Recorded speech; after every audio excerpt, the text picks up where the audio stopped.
So what I would like to do is start by sharing the story of how I became a naturalist. Because I didn't start being a naturalist when I was this age. I actually started being a naturalist when I was much smaller, about kindergarten and first grade. Because when I was a little kid, I loved to go outside, I loved to explore, and I was really curious about everything around me. So my story is going to start in a big city called Des Moines, Iowa. Maybe some of you have been there. There's a lot of people, a lot of buildings, a lot of cars, a lot of cement. There wasn't a whole lot of nature. And in my neighborhood, that's exactly what it looks like. Lots of houses, lots of people, lots of cars. So I had to be creative to find my own special space. But luckily, in my backyard, I had this beautiful giant maple tree. And some of you have maybe seen maple trees before. They have leaves that look like this, and they turn this beautiful red and orange in the fall. And this is actually the kind of tree that you can tap and get maple syrup from. So this maple tree became my very special space. Every day I would climb that tree, and I could get up so high that I like to pretend that I was a spy in this tree because you can never see me. And sometimes I'd watch the neighbor kids walk by and I would make these funny sounds. Maybe I would moo at them, moo, moo, and they'd look around, but they couldn't figure out where the sound was coming from because I was hidden. So one day I was in my tree and I was just laying back relaxing, and I looked up and I saw something new in my tree, something completely different. And it was round, and it was made from muds and grass and sticks. Do you know what it was? It was a nest that looked a lot like this. And I was so excited that I climbed out of my tree and I ran down to my dad and I said, Dad, there's a nest in the tree. And he said if I was really lucky, then maybe I would see the animal that built that nest. So I was really patient and I waited and waited at the bottom of the tree. And finally, I saw the animal. And it had a black back and an orange belly, and it looked like this. Do you know what this bird is? It's a very common bird here in Iowa. It's called the American robin. And I was so excited that this robin picked my tree to build its home. And then my dad told me another thing. He said if I was really lucky and really patient, that robin was going to leave some treasures in the nest. So I was so excited that every day now I would check that nest, and I'd lean over and I'd look in, but I didn't see any treasures. Some days I would see some bird poop. Some days I would see some feathers, but that didn't really look like treasures to me. I couldn't even imagine what it could be. Would it be a gold necklace? Maybe a diamond? Maybe a new video game?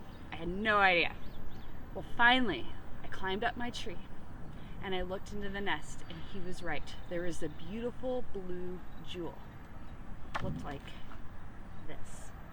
The robin had laid an egg. The next day, I came back from school and I climbed up my tree again and I looked into the nest, and not only was there one egg, now there were two eggs, two beautiful blue jewels. And the third day came, and once again I looked into my nest, and then there was a third egg. And on the fourth day, I climbed up that tree, looked into my nest, and found the fourth egg. I thought those eggs were so special and so beautiful. I no longer wanted to be a spy in my tree. I wanted to be a guard. I was going to make sure nothing ever happened to those eggs. So I would check those eggs every day, and I would count them. 1, 2, 3, 4. 1, 2, 3, 4. But one day, I came home from school, and I did my daily count. 1, 2, 3. 1, 2, 3. One of the eggs was missing. And I was furious. Somebody had came to my tree and stole one of those beautiful blue eggs. And I was just so mad that I climbed down that tree and I started stomping around. Who stole my egg? Who stole my egg? And as I was stomping around, I noticed there's a little blue speck on the ground. So I got a little closer. And as I got closer, I realized what that blue speck was. It was one of the eggs. And as I got closer to it, I picked it up and I examined it. There wasn't even a crack in it. It was completely fine. So I knew what must have happened. That Mama Robin knew how much those eggs meant to me. And she saw how good of a guard I was, that she must have thought that I would be able to take care of a baby bird of my own. So I snuck it into the house because I knew my dad would probably not let me keep a baby bird. And I snuck into my bedroom and I went through my toy box and I found a container. And I filled that container with grass and sticks and leaves, everything I thought would make a perfect bird's nest. And then I tucked my little egg inside of it and hid it under my bed. I was so excited that I was going to be a baby bird mama. So every day after school, I'd run home and I'd check under my bed and I'd pull out my container and I'd look inside and it was still just an egg. So I put it under the bed and decided I should wait a while. I'll give it a week. Finally, the end of the week came and I was so excited. I just could not wait to get home and I ran home and I looked under my bed and I pulled out my container and I looked inside and it was still just an egg. So I decided maybe I better give it another week. Well, by the end of that week, I kind of had forgotten about the egg. And I was outside playing under my maple tree again, and I heard this chirp, chirp, chirp, chirp, chirp sound. And I looked up into my tree, and I looked up to where the nest was, and I saw some baby birds. And oh, if those baby birds had hatched, what about my baby bird? So I ran inside again, and I went into my bedroom, and I closed the door because I didn't want my parents to hear about the baby bird. And I reached under my bed, and I looked into my container, and it was still just an egg. So I thought maybe my baby bird was just a little bit lazy. Maybe my baby bird just needed me to wake him up. So I took my egg and I said, baby bird, it's time to wake up. Baby bird, baby bird. Uh-oh. And I cracked the egg. And there was yellow yolk running down my hand, and I felt so bad. So I went up to my dad and I said, Daddy, I killed the baby bird! So my dad sat me down and he wiped my tears off and he explained to me. He said, Jess, you didn't kill the baby bird, you found the bad egg. And he explained to me that mama birds know which eggs are going to have a baby bird inside of them and which eggs are the bad eggs and are just going to have yolk. Kind of like when you crack open a chicken egg that you buy from the store, it's just yolk. There's no baby birds inside of that. And he explained to me if there's a bad egg in the nest, they toss the egg out. So that egg that I found wasn't that mama bird thought I was going to be a really good mama bird to her baby. She was just tossing the bad egg out. So I learned something really important that day. Who would have made a much better mama to a baby bird? An actual robin or me? Probably an actual robin. They know what they're doing. So that time forward, if I ever found an egg, I left it alone. And even as those baby birds, as they were starting to grow bigger and their wings were starting to work better, I watched as they would jump from branch to branch. And sometimes I'd even find them on the ground. But Mama Robin, she was always nearby watching. So I knew those baby robins were fine and they didn't need my help and they didn't need my help raising them. Nature kind of knows what it's doing. So my first discoveries with the robin and the nest and the eggs were in my own backyard. But my next discovery, I actually had to venture a little further. You see, it was springtime and early May, and I was noticing that there was this sound that I had never heard before. It sounded like this.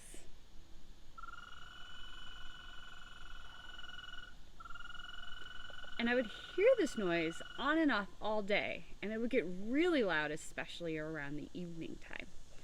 And I was really curious what that sound was, so I decided to become brave and do a little exploring.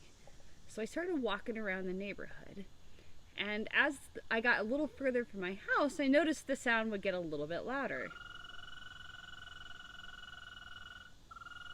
And the closer I got to the sound, the louder it became. Well, finally, that sound led me to this amazing creek that I had never even known was there. And when I got down into the creek, as I looked around, it kind of looked like the mud was moving, which is pretty odd. Mud is not supposed to move around on its own. And as I got a little closer, I discovered it wasn't that it was mud that was moving. It was actually toads that blended in and camouflaged. And they were everywhere. There would be big toads, kind of like this guy that I have here. Let me see if I can get him to say hi to you.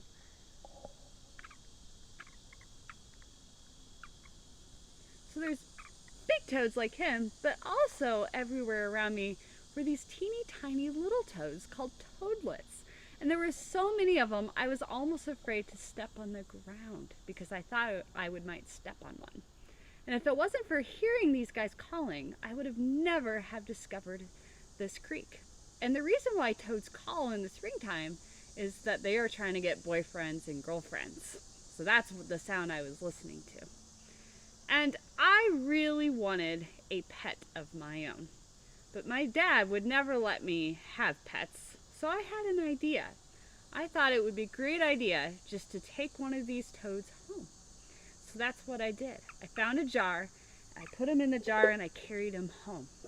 But then when I got home, I had to think about what would make the perfect habitat to put my toad. You see, I couldn't just keep him in the bathtub because toads can't live in water all the time. They're amphibians. They need water, but they also need land. And I couldn't just keep him on the floor because if he dried out, he would no longer live. You see, amphibians actually breathe through their skin. They have to keep their skin moist or they will die. So I had to figure out what would be the perfect combination. And as I was looking around my house, I discovered our giant plant that we had in a big dirt pot. It had everything I needed. It had the dirt, it got watered regularly, and there was a plant in there. So it kind of looked like his natural environment, right? So I put him in there and I fed him some worms, and then I went to bed. The next morning, I went to check on him though, and he was gone. And I was so afraid. I looked everywhere. I looked under the couch, I looked under my bed, I looked in the bathroom, I even looked in the refrigerator. I was desperate to find this toad.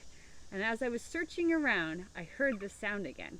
It was kind of coming from the pot. But I had just checked the pot. He wasn't in there. But as I got closer, I heard it again. So I started to move the leaves around, thinking maybe he climbed up the plant.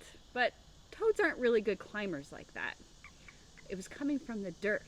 And as I dug around and I moved the soil around, there was my toad. He had dug himself a little burrow in the dirt, probably to keep his skin nice and moist. Well, after that, I decided that maybe keeping a toad in my house was not a good idea, and he'd be much happier back down at the creek.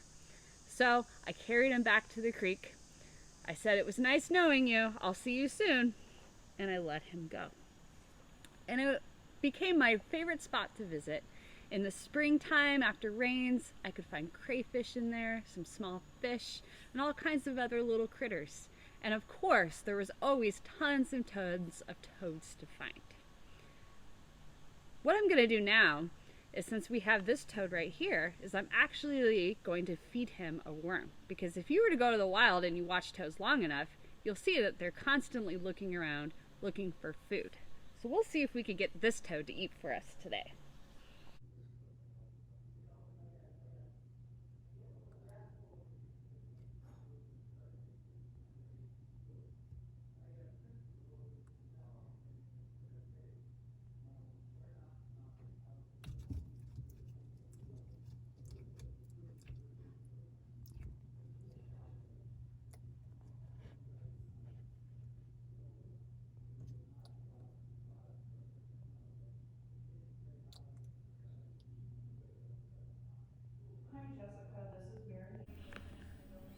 So my next story actually happens in the fall, and I discovered a whole new treasure. They look like this. Have you ever found these before? These are called acorns. And acorns come from oak trees. And if you remember, the tree in my backyard was not an oak tree. It was a maple tree. But my neighbors, all the way down at the other end of the block, they had oak trees. You see, they have leaves that look like this. It's kind of round around the edges. But I was really curious how these acorns were getting to my yard. But I had a theory.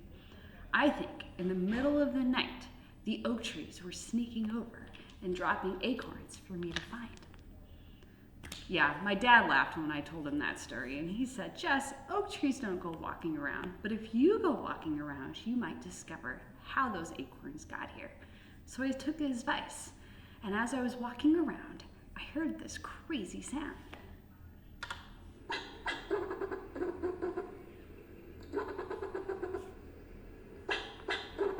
And it was coming from a tree. And at first, I thought it sounded like a quacking duck. And I got really excited because I've never seen a duck in my neighborhood, let alone high up in a tree. So I get to one of the trees where the sound is coming from, and I go, here duck, here duck, here duck. But you know what I saw? It wasn't a duck. What do you think it was? It was a squirrel! So the squirrel that I had discovered is called an eastern fox squirrel. And these are the same squirrels that you have around your neighborhood. And it's called a fox squirrel because it has red fur just like a fox, and it has a big bushy tail just like a fox. But this squirrel was a little different. You see, this squirrel only had a little stump of a tail. And because he only had a little stump of a tail, I named him Stump. And I watched Stump, and I knew who had brought those acorns over to my yard. So I had an idea. I collected all the acorns that I could find, and I sprinkled them all over my yard. And I looked out my window, and I waited really patiently to see if Stump would arrive. And sure enough, it didn't take very long. Here came Stump, and I watched him. And he would go after the acorns, but he didn't eat them. He did something else. He stuffed them into his cheek. And then he'd pick up another one and stuff that into his cheek. And then, as I watched him, he'd go a little distance away, and then he'd dig a hole, and he'd put the acorn in the ground, and he would bury him. And he did this all day with every single acorn. And I was really curious as to why squirrels would do that. So anytime I was curious about something, and I had a question and I couldn't find the answer, I would always try to find a book about it. And as I was reading my book, I discovered something amazing about squirrels. They can hide over 1,200 different acorns and remember where they hid them. So when winter comes, they can use their memory and their sense of smell, and they will find their acorns and eat them during the winter time when other food is hard to find. And I just thought that was absolutely amazing. So I would find walnuts and leave those for Stump, and acorns, and sometimes even regular corn, and leave it all over my yard for him. And Stump became one of my best friends. I loved getting to see Stump every day. But one day I came home from school, and my parents sat me down, and they said, Jess, we have some bad news. We're moving. And they knew that would make me sad because I was so attached to Stump, and I was going to miss him so much. And finally the day came, and it was time to move. And I looked all over the neighborhood for Stump, and I couldn't find him that day. But as I was exploring my backyard, I did see something new. You see, there is this stem sticking out of the ground with 2 leaves out of it, just like this. Do you know what it was? It was an oak tree. And you know who planted it? I think it was Stump, one of the acorns he left in the ground. And I knew Stump was going to be just fine. And I think this was his way of saying goodbye to me. So for my final story, I'm actually taking you to my very own special space as a grown-up, and that's my backyard. And this story actually happened just a few weeks ago when I was waking up in the middle of the night and my dog was just barking like crazy. Now, she's afraid of absolutely everything, so it's not unusual that she's barking. But then I listen and I hear what she's barking at. I hear this crazy sound, and I'm going to play it for you now.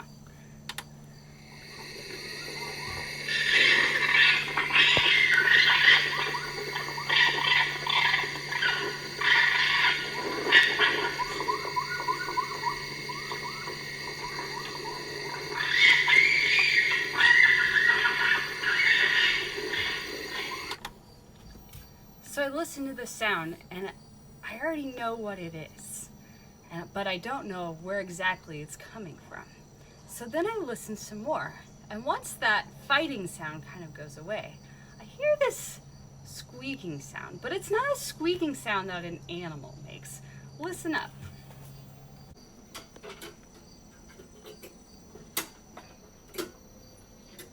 So when I look out my bedroom window, all I can see is this little 5-fingered paw reaching up with his gray furry arm and reaching in to my bird feeder, grabbing a handful of birdseed and then munching down on it.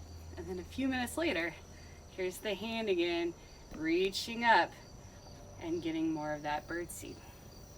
Not only that, but the next morning, he left his calling card. And I'm gonna show you that right now. So if you come down here, you can see my little neighborhood friend left some scat.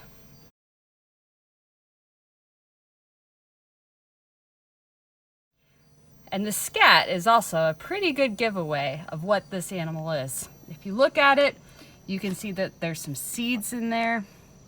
So we now know where some of those seeds came from, but also those seeds are also from a raspberry. And guess what I have in my yard? A pretty decent raspberry bush loaded with berries. So have you guys figured out who my friend was that was visiting me yet? Well, if you guessed raccoon, you were right. Now here's what their fur looks like.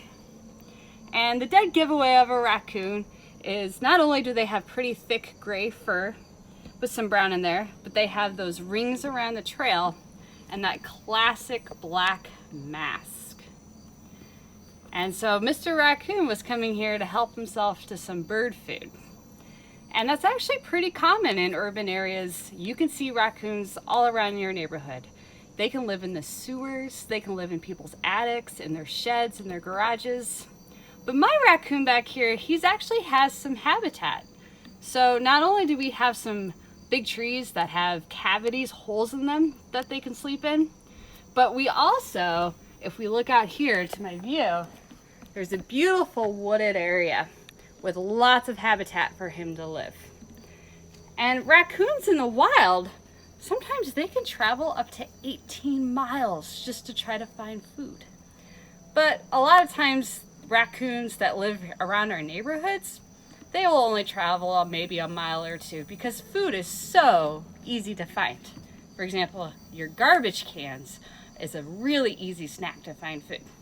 And they have the perfect, what we call dexterous hands that can open and close things and pull things apart to find their food. So I'm hoping that Mr. Raccoon pays me a visit again so I can actually watch him and see what he's up to and discover more than just the poop that he left me to find. So even as a grown-up, I'm always asking questions. I'm always exploring and wondering about things around me. And I'm still finding my own special spaces where I can relax and just be quiet and look for nature. You don't have to have a big wooded area. You don't have to have your own creek. You can find nature anywhere you go. You just have to be willing to be creative and a little bit adventurous. So I hope today that this inspires you to find your own tree to climb, maybe your own creek to play in, your own little patch of green area, wherever you want to go. Maybe it's a park, maybe it's a pond, maybe you have to go to Grandma's place. Maybe you have to come visit where I work at McFarland Park. Wherever you want to go, I hope you spend some time there and make some explorations and ask some questions and make tons of discoveries of your own.